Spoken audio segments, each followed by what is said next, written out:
Мясо! Мясо! И еще немножко мяса. Закрываем сезон шашлыков с размахом. Полюбуйтесь, какой красавчик. Мастер на все руки раскроет самый необычный рецепт барашка на огне, Вау. чтобы вы легко приготовили его сами. И понесли вертел на мангал. Раз. Точите ножи. Сталик Ханкишиев о вкусной и здоровой пище. В субботу в 8:00 на РЕН-ТВ. Доброе утро, дорогие друзья! Это программа о вкусной и здоровой пище. А меня зовут Сталик Ханкишиев.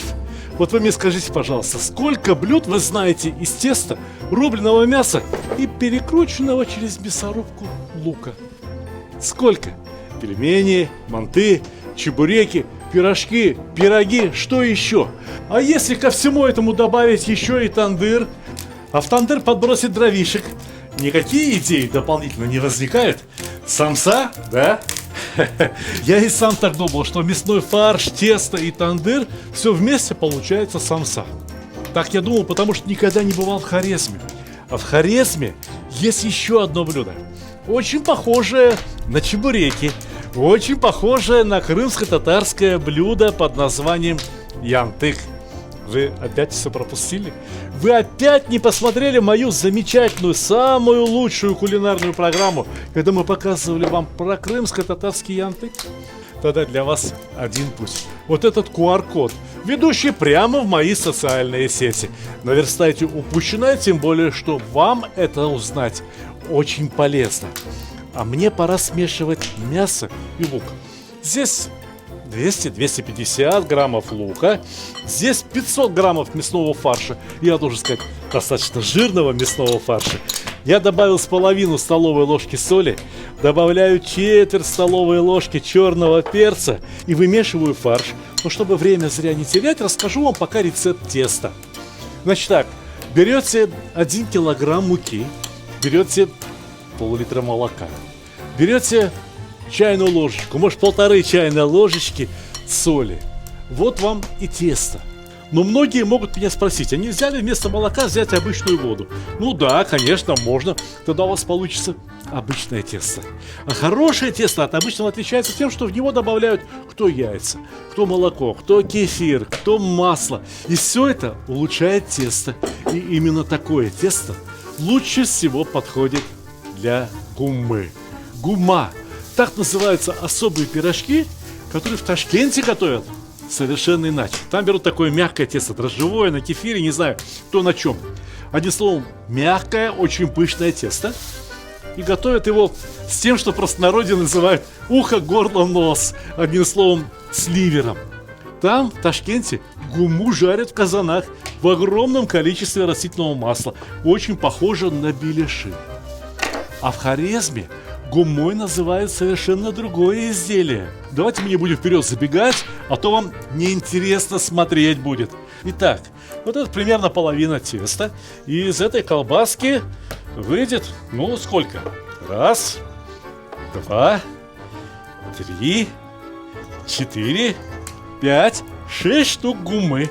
Скатываем из теста шарики, заготовки с ровным круглым верхом.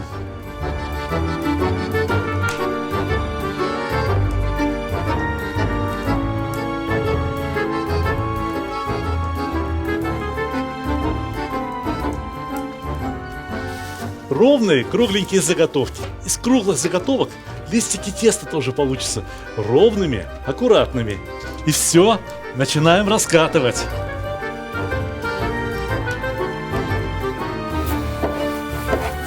Для начала я раскатываю не очень большие заготовки.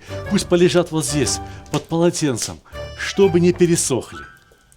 Обратите внимание на метод раскатывания теста. Я не поворачиваю тесто, у меня тесто под скалкой крутится. Все потому, что у меня скалка особая, узбекская, веретенообразная. Вот все спрашивают у меня, что привезти, когда мы поедем в Узбекистан. Поедете в Узбекистан, купите себе такую скалку. А теперь беру по одной заготовочке, тесто полежало и стало более мягким, более податливым. И начинаю раскатывать тесто размером, как для большого чебурека. Понимаете, да? Жесткое тесто не катается сразу, ничего страшного. А в 2 этапа раскатается, растянется. раскладываем примерно по ложке, по 2 фарша. Если описывать самсу, то, наверное, можно сказать, что самса – это фарш, завернутый в тесто. А если описывать гуму, то это другое. Это тесто с фаршем. Понимаете? Очень вкусное тесто, ну что-то вроде лаваша. И именно поэтому для гуммы тесто должно быть очень вкусным. Именно поэтому в Хорезме в тесто для гуммы непременно добавляют молоко. Это для того, чтобы тесто вкуснее стало. Вообще идея плоского, бездрожжевого хлеба очень древняя, ведь она, по сути дела, еще в Ветхом Завете описана. Вы помните о преснике, то, что у евреев называется мацой? Так вот, наши народы решили в эту самую мацу, или лаваш по-нашему, добавлять еще какую-то начинку. И добавляют кто что. И сыр, и зелень, и, разумеется, мясо. Ну а как же нам обойтись без мяса? Ну скажите, чем вам не чебуреки? Чем не дагестанские чуду? Чем не крымско-татарские янтыки? Разве только тем, что пекутся в тандыре? Но вот что я вспомнил. В Азербайджане очень любят блюдо, которое называется кутабы. Так вот, если кутабы готовят с мясом, их иногда тоже выпекают именно в тандыре. И ровно при той же самой температуре. При температуре стенок тандыра 225 градусов. Сейчас мой тандыр слишком горячий. Я спрыскиваю его стенки водой.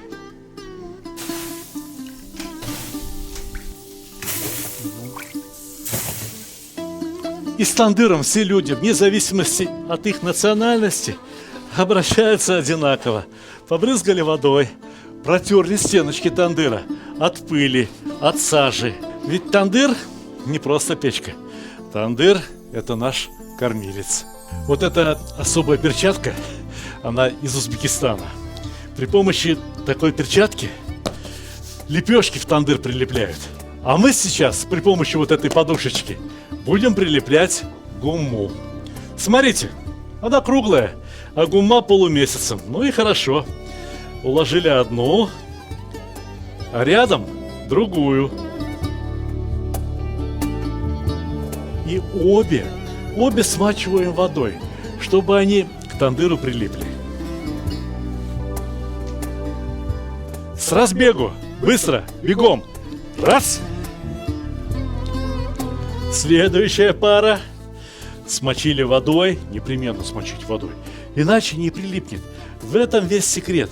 Однако и лишней воды тоже не должно быть. Вот руками должна ощущаться, что они начали липнуть к руке. А уж горячей поверхности тандыра прилипнут обязательно.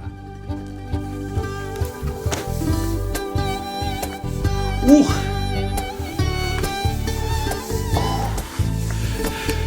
Ну вот, а я и не ожидал, что они так быстро испекутся. Смотрите, не успели поставить. Ох ты!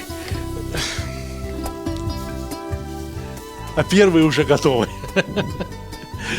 Причем, что удивительно, первый-то отлепился хорошо, а второй переломился. Так вы же все равно захотите посмотреть, что там внутри. Вот я вам и покажу. Отлично! Отлично пошли! Очень хорошие, очень красивые. И теперь еще один секрет, секрет, что называется, полишинеля. Буквально каждый пирожок непременно смазываем топленым маслом. Так они получатся еще вкуснее. А потом накрываем крышкой и пусть постоят под крышкой, подождут, пока остальные будут готовы. Но я должен вам сказать, с тандыром все дело достаточно хлопотное. Да и не у всех есть тандыры. Как же быть, если вы пропустили наш замечательный сюжет о крымско-татарских янтыках, то путь вам укажет вот этот QR-код. Заходите и смотрите. А мне некогда. Мне надо гумму смазывать маслом. Я, к слову говоря, не знаю, смазывают ли гумму маслом в Хорезме. Не успел спросить, но если не смазывают, советую, смажьте Ну будет же еще вкуснее. А нет, ну, что поделать. И так тоже сойдет. Ну вот и все. Подходит к финалу наш сюжет. И я хочу заметить вот что. Дорогие друзья, вы обратили внимание, как похожи наши национальные кухни? Народы, которые живут друг от друга за несколько тысяч километров, готовят, по сути дела, одни и те же блюда. Хорошо это или плохо? Я думаю, это указывает на нашу общую историю. Я думаю, что это указывает на то, что все люди между собой братья. Когда-то у нас были общие бабушки, дедушки, которые и научили нас, как готовить гуму, как готовить кутабы, как готовить русские пирожки, как готовить украинские вареники, как готовить узбекскую самсу, как готовить татарский кыстыбый. Ну а как готовить хорезмскую гуму, вы научились прямо сейчас. Так что мне остается пожелать вам больших успехов в кулинарии и, конечно же, как всегда, приятного аппетита!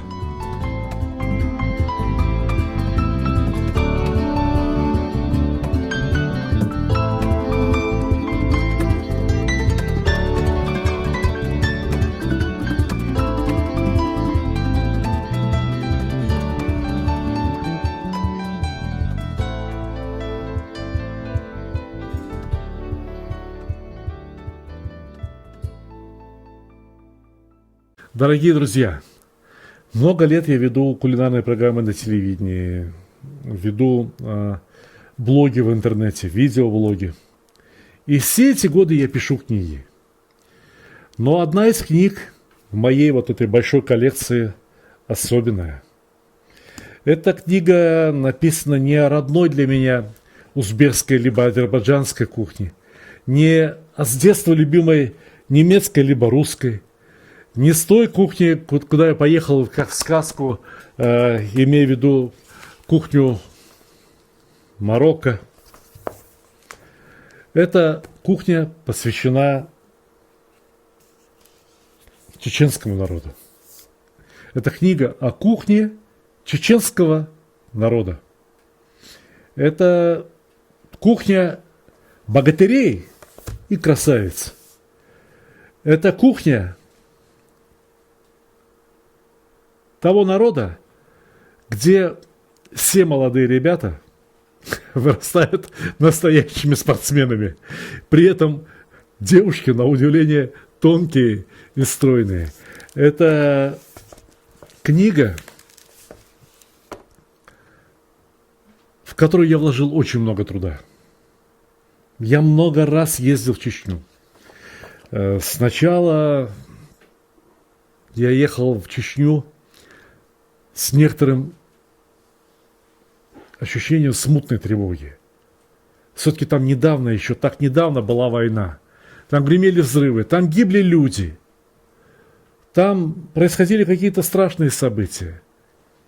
Народ прошел через эти испытания.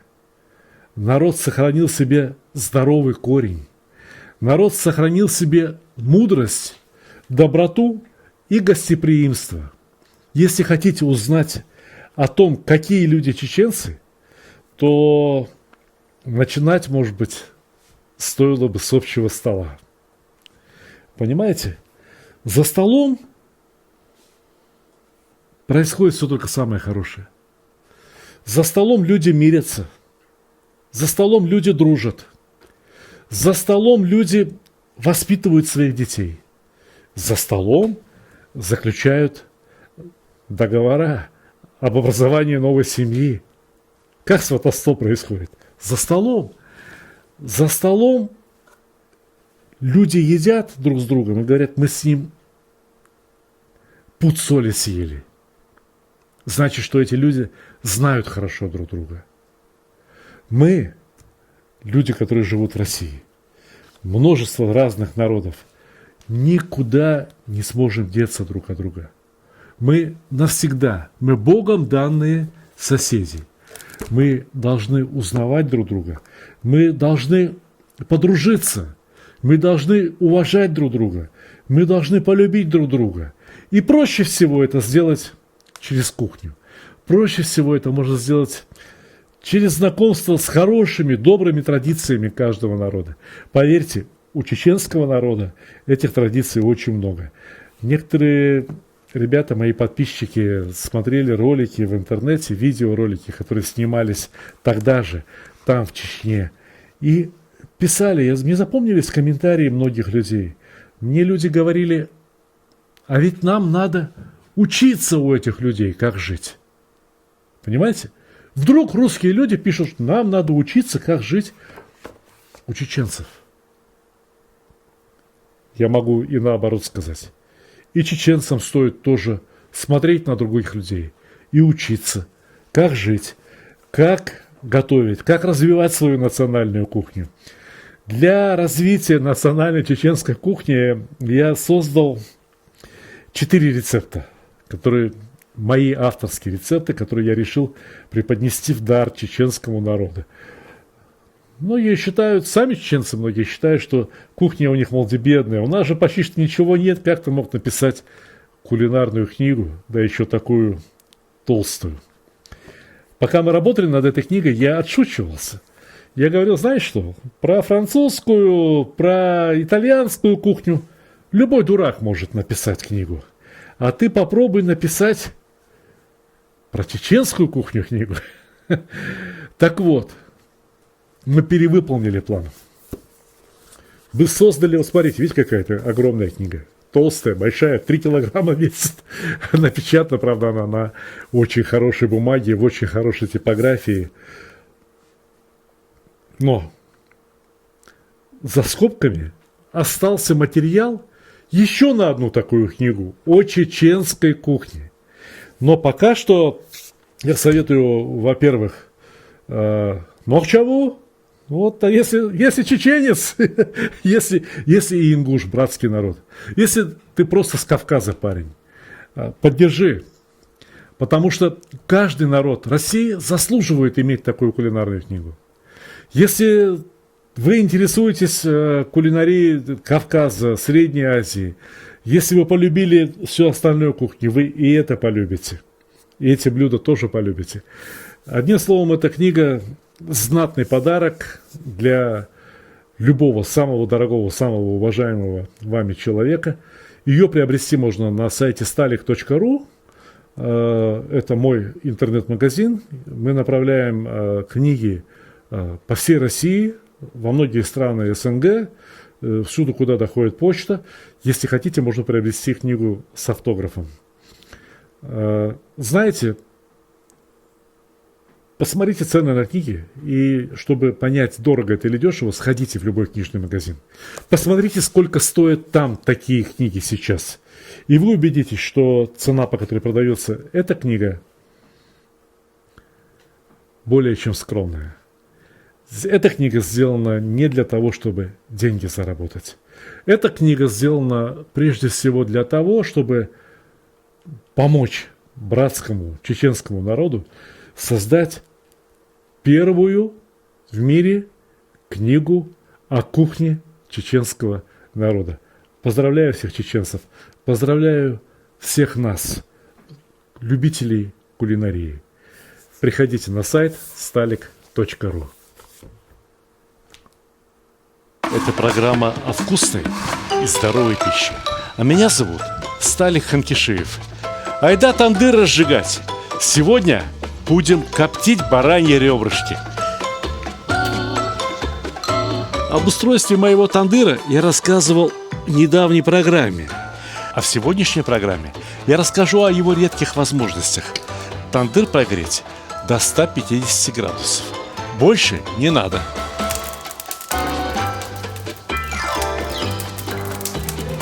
Если накрыть тандыр крышкой, то, во-первых, пламя не вырывается из горловины. Во-вторых, он греется гораздо более эффективно. Пламя поработает внутри него, а дым выйдет через трубу.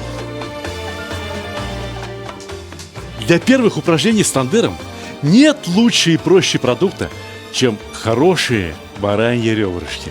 Полюбуйтесь, с этой стороны умеренно жирненькие, барашек молоденький, потому что ребрышки тоненькие-тоненькие. Один из моих учителей по кулинарии так говорил: Аллах создал нам барашка для того, чтобы мы его съели. Что ты можешь добавить к барашку после Аллаха? Разве что щепотку соли. Вот это мы сейчас и сделаем. Со стороны хребта, со стороны ребрышек. Ну сколько прилипнет соли, столько и достаточно. Лишнее не прилипнет, не беспокойтесь. А вот с другой стороны, там, где барашек довольно жирный, что делать? Ведь сюда посыпай соль, не посыпай, но она просто скатится с жира, да и все. Да и кроме того, жир довольно медленно пропускает соль. Что же делать? Как же быть? Слушайте дядя Сталика. Дядя Сталик вас плохому не научит. Берете нож, острый нож, и начинаете надрезать. Мясо не режьте, прорезайте только жирок через каждые полсантиметра.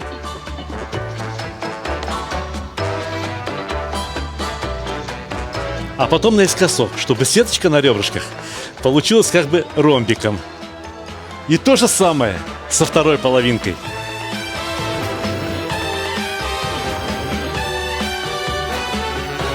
Вот теперь сюда соль не только прилипнет, она и внутрь, к мясу скорее дойдет. Да и жира чуть побольше вытопится, пока баран будет коптиться. Да-да, вы не ослышались, это будет практически горячее копчение бараньих ребрышек. Нанизываем бараньи ребрышки на шампуры.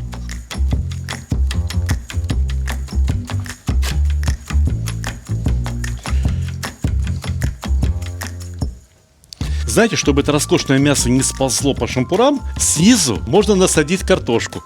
Ох, и повезло же этой картошке. Весь жирок, все мясные соки достанутся именно картошке. Ну вот и все. Разве не красота? Пошли к тандыру.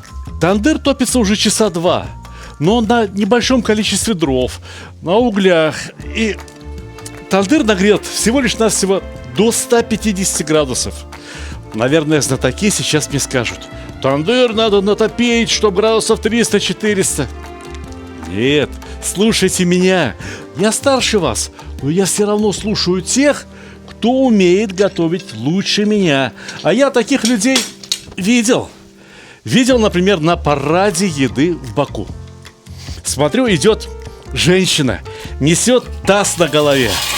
Я так заглянул в этот таз. Ого! Там все такое, что я съел бы с удовольствием. Выглядит все очень красиво. Смотрю, эта же самая женщина несет второй таз. Снова поставила его на голову, идет красиво, стройная такая женщина, хоть и зрелая. А потом пришел ее брат, большой специалист по приготовлению еды в тандыре из Ленкорани. В Ленкоране, на самом юге Азербайджана, готовят замечательные блюда в тандыре. И спрашиваю я его: Губат Муалим, дорогой, поделись секретом. Как же у тебя, что не курочка, то золото, а не курочка, что не рыбка, то золотая рыбка. Почему у тебя все такое красивое, все так равномерно пропечено? Он говорит: температуру большую не надо. Температуру не надо. 140, 150 градусов. И пусть постоит. Вот как работает хороший тандыр. Я перекладываю остатки угля и дров в поддувало. Удаляю их как можно дальше от ребрышек. Они еще будут выделять тепло очень долго, будут поддерживать тандыр в горячем состоянии. Более того, эти угли станут источником тепла, чтобы тлели и дымили брикеты из стружки. Да, мне необходим дым в тандыре, но можно положить их, разумеется, на уголь. Они сгорят очень быстро, дадут черный невкусный дым. Я положу их этажом выше, на решеточку.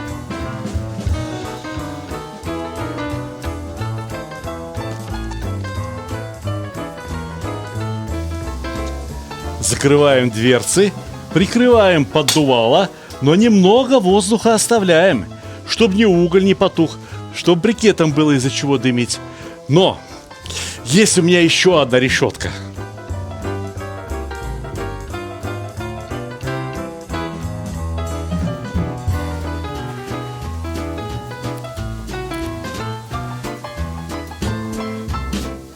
Эта решетка будет тоже создавать дополнительное препятствие для инфракрасных лучей, которые идут от угля. Мне нужен только умеренный жар и дым. Все будет хорошо.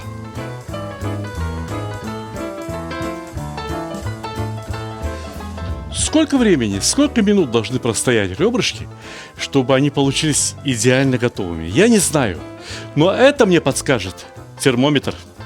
Я доведу температуру внутри ребрышек до 72 градусов. Это будет самое оно. Может быть, уйдет час, может быть, уйдет 2 часа. А какая разница? Куда торопиться? Мы сейчас тандыр обложим влажной тряпочкой, чтобы запах не терялся, чтобы дымок сладкий остался внутри тандыра и поработал вокруг ребрышек.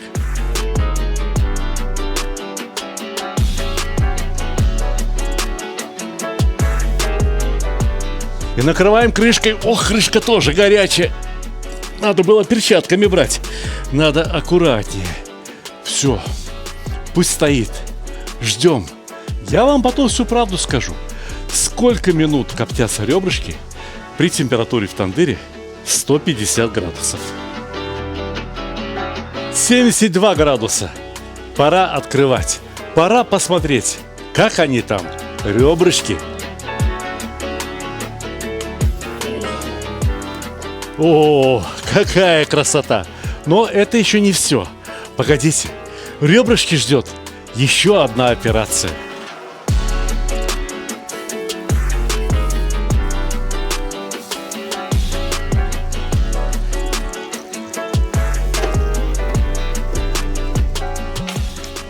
Вот в этих пиалах уникальный продукт. Это фруктовые упаренные пюре. Здесь слива, а здесь алыча.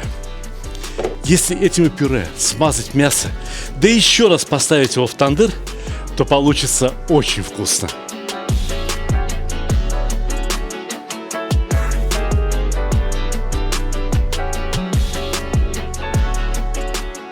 В пюре нет ни грамма сахара. Они скорее кислые, чем кисло-сладкие. И это будет очень хорошо сочетаться со сладковатой ягнятиной.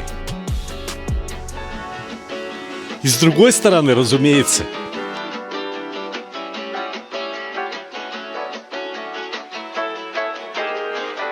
и понесли обратно в тандыр еще минут на 15, чтобы эта смазка присохла к мясу, карамелизировалась.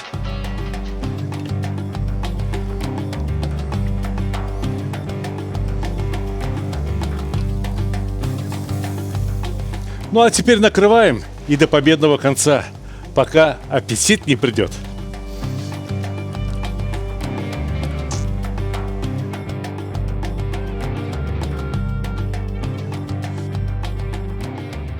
Прошло еще минут 20.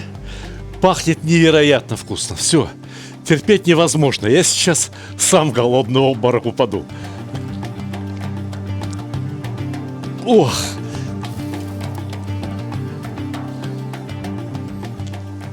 О, какая красота! Чудесно! Пошли на стол, пошли к доске. Необходимо же еще и красиво разделать, красиво подать. Одним ножом здесь не обойтись. Здесь прикоснуться что ножом, что пальцами просто невозможно. Все под пальцами сразу разъезжается в разные стороны.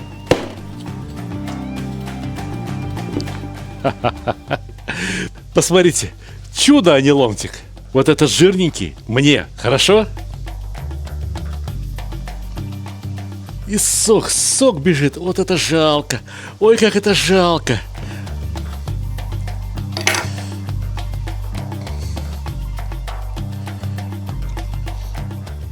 И из жирненькой почечной части еще по 2 кусочка.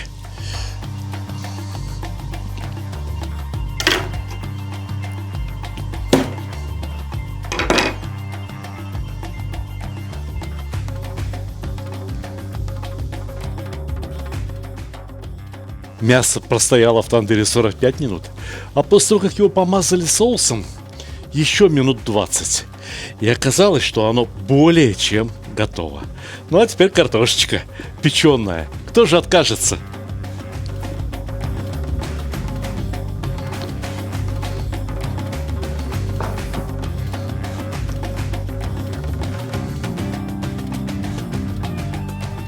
Вот это вот я вам скажу.